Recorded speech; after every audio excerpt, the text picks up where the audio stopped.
Contudo, a morte tem hora marcada. Não na cronologia dos calendários, mas na realidade dessa relação inseparável vida e morte. Morto não morre. A vida é indispensável para o morrer. Só agora, no tempo presente, eu vivo realmente. Portanto, agora é a única hora que posso morrer, pois é a única hora em que vivo estou. Por isso mesmo viver é muito perigoso. Cada instante em que vivo pode ser um instante da minha morte.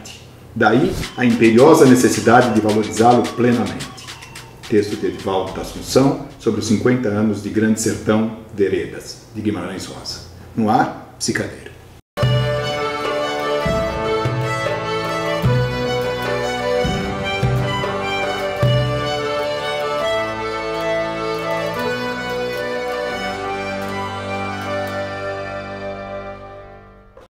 Big Hero 6. Operação Big Hero é o filme, o desenho que a gente vai discutir nesse programa Psicadeiro.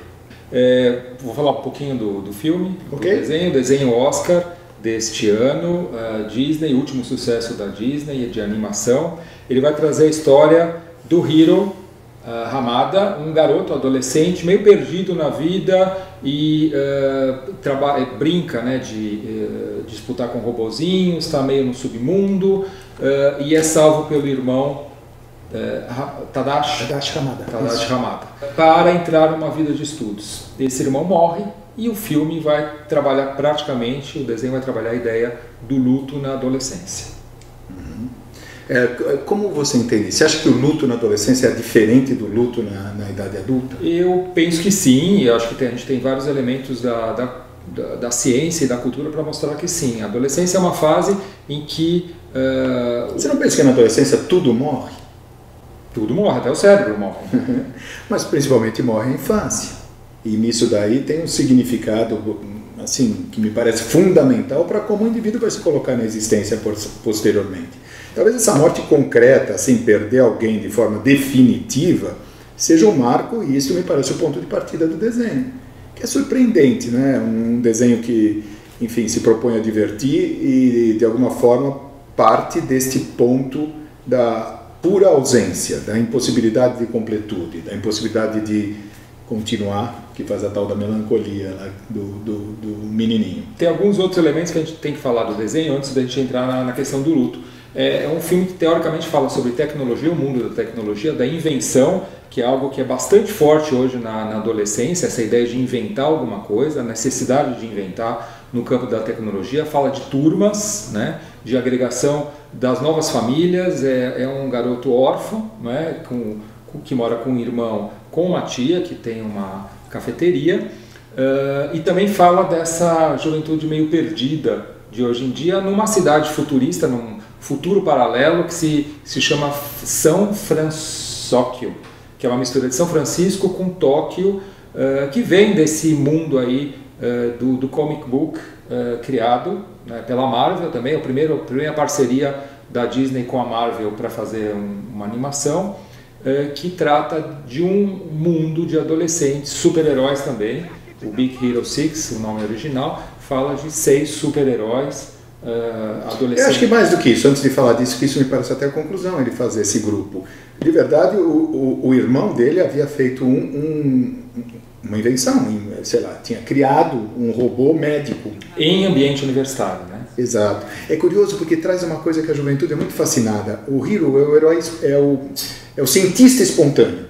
De alguma maneira ele não estudou, mas é capaz de fazer, de inventar, de criar com uma potência e uma singularidade, enfim, o robozinho do início lá que ganha do robozão forte, é muito divertido. Essa ideia muito americana de que a genialidade é um pouco espontânea, mas ela precisa ser organizada por um discurso universitário, e para isso ele tem que ir à escola. Que é muito parecido com Festa no Céu, quando as crianças problemáticas chegam no museu e através do ensino da história do México, da cultura do México, elas ficam, de uma certa maneira, são pegas por aquela... Cultura do México, você diz. Do México. Do México. Do México.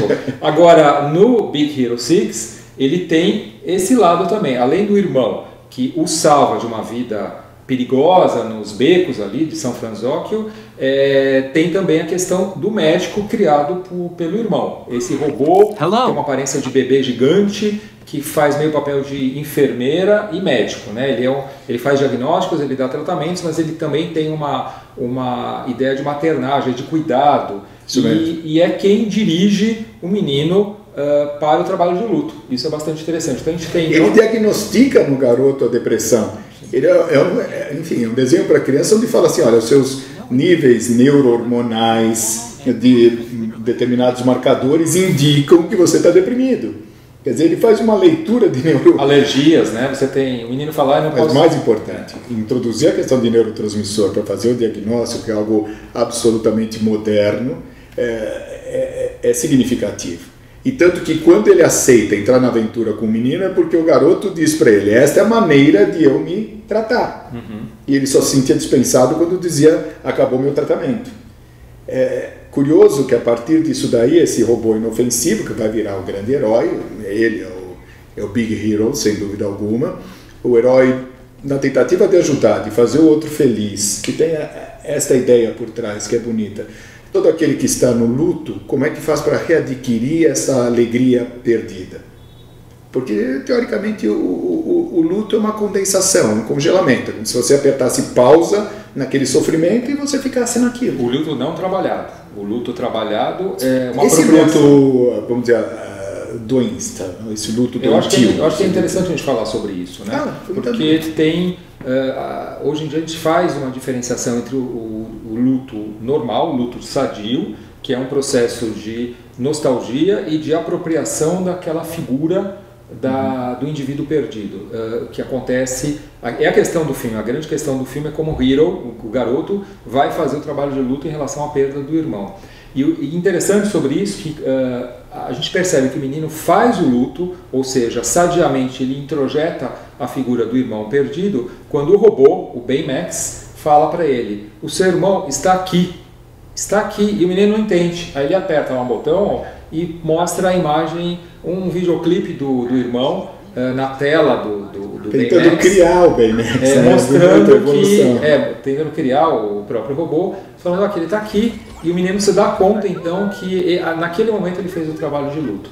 Quando é que a gente faz o trabalho de luto? Tem, acho que, duas possibilidades. Primeiro, num trauma, que você não consegue elaborar a perda, então não pode, não consegue haver o luto, a gente fica com a memória travada, a memória não vai para frente, você não consegue introjetar a imagem da pessoa perdida, e também no que a gente chama de luto complicado, ou seja, aquele luto arrastado, que perpetua durante a existência toda, não chega a ser um trauma, mas não faz o luto. Tem uma ideia no filme que é filosoficamente muito interessante, que é a ideia de, para combater o luto, você precisa se vingar. Isso. Que também está no Game of Thrones, que em algum momento a gente vai fazer aqui algum programa sobre essa série que tem um sucesso absurdo, assim, mas também está lá. Parece que a morte injusta ela tem que ser vingada. Quando ele descobre que o irmão dele morreu estupidamente e desnecessariamente, isso leva imediatamente a um desejo de vingança, e ele vai movido por esse desejo de vingança. A ponto de, num determinado momento que me parece muito crucial no filme, ele faz o robô, que é bonzinho, médico, enfermeiro, ele tira o chip do tratamento e deixa com um chip puro da violência. E naquele momento ele desmate o sujeito. Aí o Baymax fala, eu não estou preparado para isso, você não foi criado para isso. Então o próprio robô médico enfermeiro fala, você não vá por esse caminho, você não vai conseguir esquecer a morte do seu irmão por aí. Então tente fazer alguma coisa diferente, se socialize, fique com seus amigos, faça alguma coisa. Usa essa fórmula americana de lidar com o luto, que o luto é sempre isolador. O luto é uma vivência extremamente particular, eu diria até que solipsista, assim, própria de si. Isso inibe o contato, ninguém tem vontade de estar com os outros quando se sente tão triste assim. Culturalmente, o trabalho de luto é feito na presença dos outros. Então tem várias tradições de várias culturas diferentes que falam de festa no luto. Mas não é para evitar essa solidão tão absoluta? Ou para metabolizar. É que é muito curioso, assim, alguém muito próximo a mim morre, meus amigos vêm para me ver, para me consolar. E os amigos do morto têm efetivamente uma importância secundária. Se o morto tem 90 anos, efetivamente os amigos dele, aquela geração, já foi uma vida vivida. Mas eu ainda tenho a vida por viver e as pessoas vêm me dizer, continue. Eu acho que esse é o antídoto para o luto. Então, que não é dizer, deixe de ficar triste, essa é que é a diferença. mas bota a vida para frente. Isso mesmo. E uma saída do filme é vamos inventar. Olha, a nossa turma está aqui para te ajudar a inventar, você tem ideias e vamos estudar e vamos criar. Que eu acho que é outra questão do adolescente, que é essa necessidade do startup. Né? O que você vai fazer na vida? Eu vou fazer uma startup. Né? Esse é o sonho. Antigamente era bombeiro, atualmente o adolescente quer inventar uma startup. Quer iniciar. Né? E que o time, né, que a conclusão do filme é o Big Hero 6, são 6, incluindo o robô, eles vão ser criadores de startup, sim, mas através do conhecimento da interação. E tem um livro que eu queria citar, que sai agora, que chama Os Inovadores, do Walter Isaacson, que é o biógrafo oficial do Steve Jobs. E ele vai fazer uma apologia ao grupo. Ele fala, na história da tecnologia, na história da inventividade humana, tudo se criou em equipe. Então pode ser que um indivíduo tenha uma ideia, geralmente é alguém especial, mas só se consegue desenvolver em time. E eu acho que o Six, do Big Hero, ele está com essa idade. E com essa idade? Com essa ideia. Com essa ideia.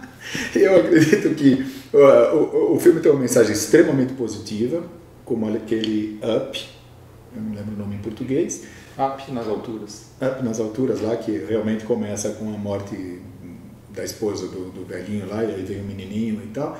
E esse daí também, eu acho que essa ideia o próprio Frozen, a ideia também do perigo àqueles que a gente ama, essa é a mesma equipe, questão, né? A equipe do desenho é a mesma equipe do Frozen. Eu acho que são duas obras assim, admiráveis. É muito interessante que os desenhos ensinem que vale a pena estudar, ficar junto, que a morte é algo para ser assimilado e que dê força para a continuidade, e que no final todos devemos ser um pouco heróis, porque quem não vai passar por esse momento de perda? É a grande fantasia do momento do adolescente, é a questão do herói. Então... E o herói morre, né? Eu queria encerrar com uma frasezinha do próprio Guimarães Rosa, no dia que ele ganhou lá, que ele foi fazer o discurso na Academia Brasileira de Letras, ele se recusava, porque ele dizia, no dia que eu fizer isso eu morro. E ele vai e faz um discurso pequeníssimo com essa única frase: a gente não morre, fica encantado. Muito obrigado e até a próxima.